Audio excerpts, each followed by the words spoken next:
Здравейте, скъпи приятели, аз съм Зире Бел. Имаме нова пандемия. И преди да продължа, нека кажа, че ако това предаване спаси дори един единствен живот и предотврати тоталната разруха на едно семейство, загубило любим човек или малко дете, моята работа е повече от свършена.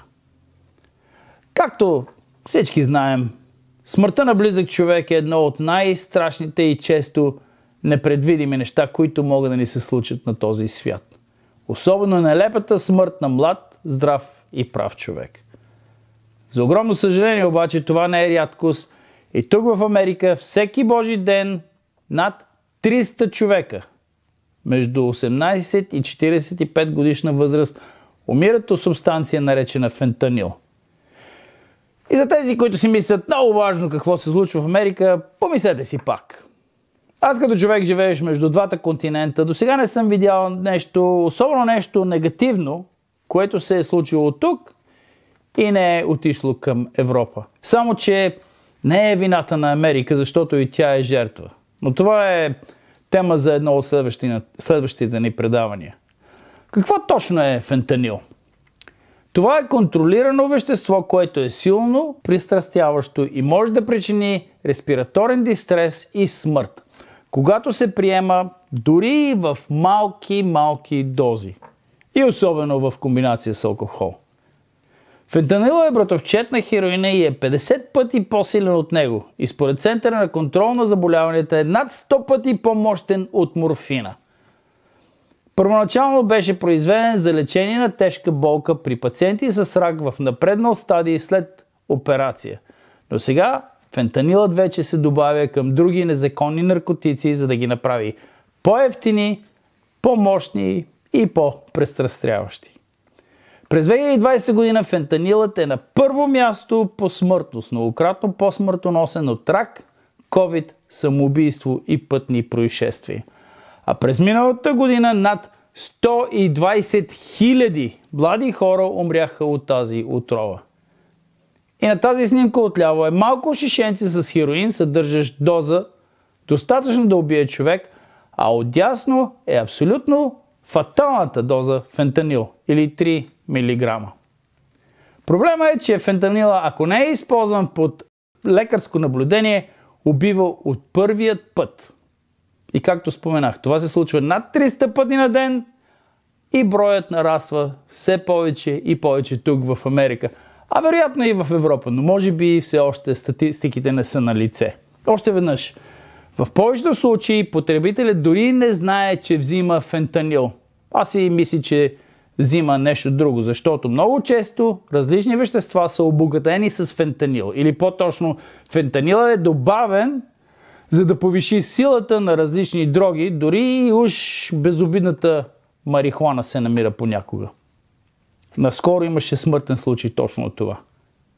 Проблема е, че често измервателното оборудване на легалните лаборатории не е финно настроено и следователно нивата на смъртоносни наркотики са твърде високи.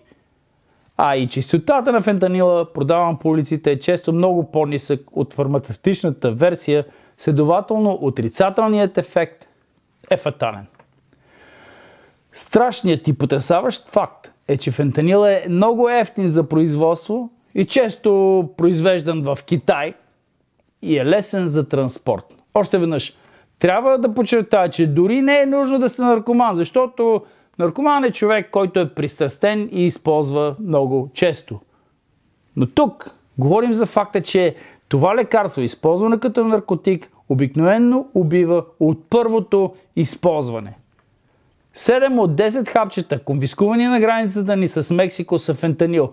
И през 2023 година над 60 милиона хапчета с често смъртоносна доза бяха хванати и конфискувани на границата.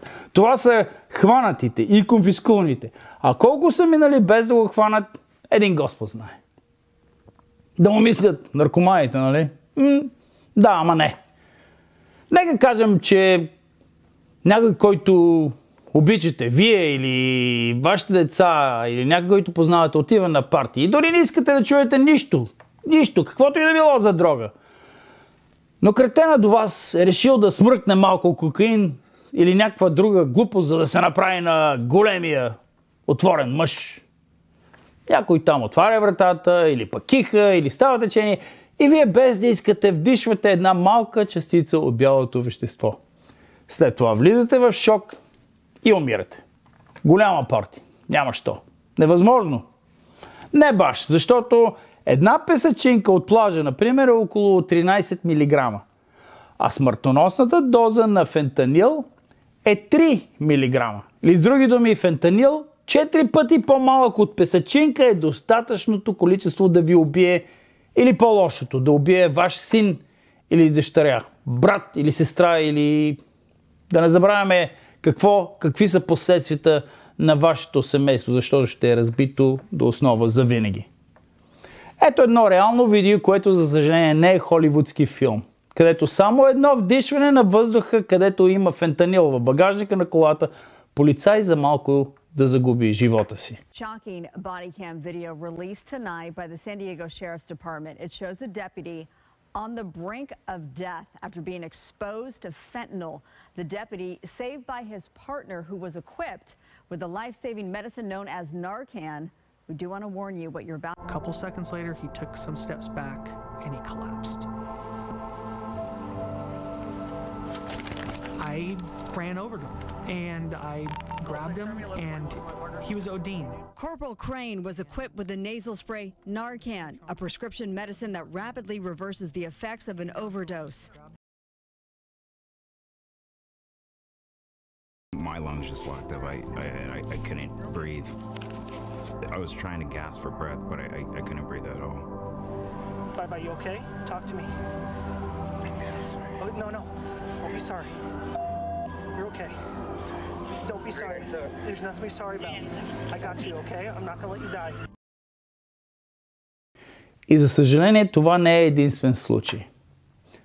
Само единствен килограм фентанил е достатъчен за производството на 500 000 хапчета и почти толкова смърт. Не знам статистиката за Европа още веднъж, но в Америка в момента има достатъчно внесен фентанил, за да убие всеки човек, който се намира тук на континента. Абсолютно всички дишащи хора. Тази пандемия ще дойде и в България, а най-страшното и във вашия квартал и може би и блок. Споделете това видео с всички, които познавате, и нека го гледат всички деца, защото това е действителността, в която едно парти може да се превърне в смърт или от играчка в една колосална плачка. В следващото предаване ще ви разкажа за истината, откъде, как и най-важното защо фентанилът е новият вид коварна война. Влезте в моят канал Зиребело, абонирайте се и очаквайте видеа по този въпрос.